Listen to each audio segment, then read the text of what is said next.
interesting thing that got everybody's attention was cutting 34,000 troops out of the total of 60,000 in Afghanistan this year, a little faster than people thought. I thought the more interesting part was moving forward into a real commitment to do something about the Middle East.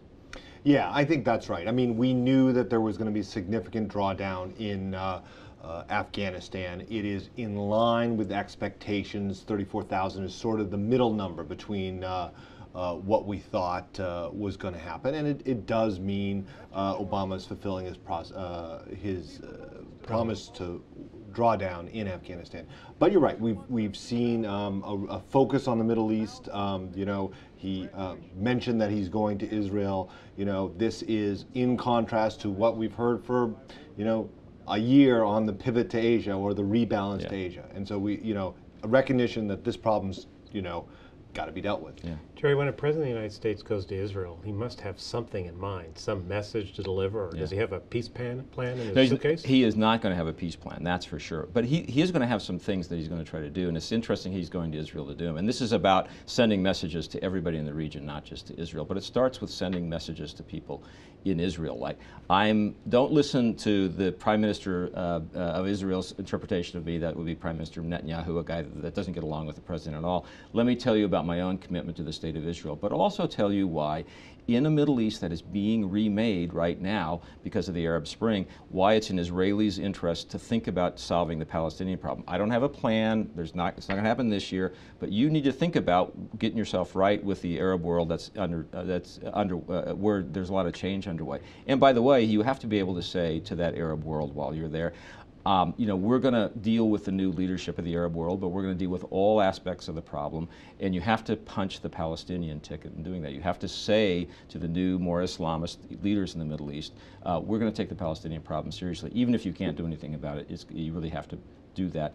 And then at some point, people have to talk about what happens in Syria right next door in Israel, and it's a chance to start having that conversation as well.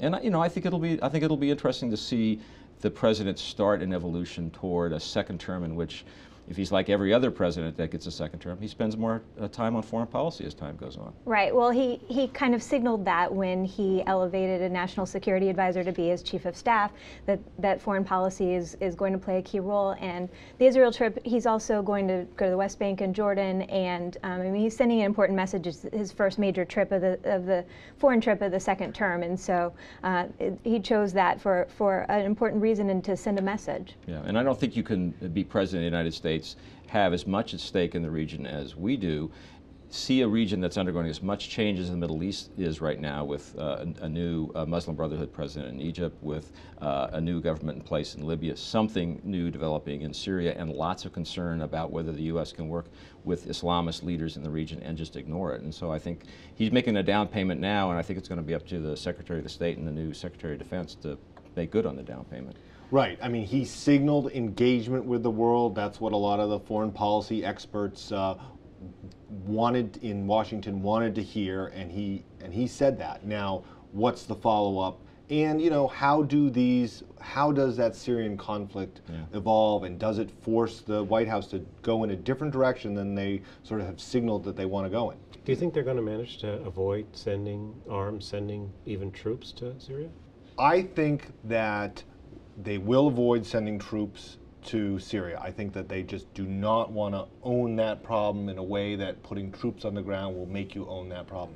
But it's going to be very hard to keep the current posture. They're going to have to make a decision on aid to these groups inside Syria.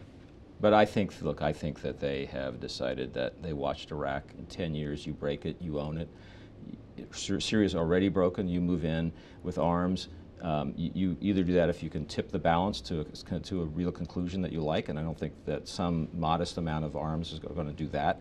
On the other hand, if you're going to go in a big enough way to actually determine the outcome, you really do own the place, and those are two bad choices, I think. So I think that this president has made a decision to stay away from Syria as long as he can. That doesn't mean forever, but they're not leaning forward into going into Syria, at least not in my opinion.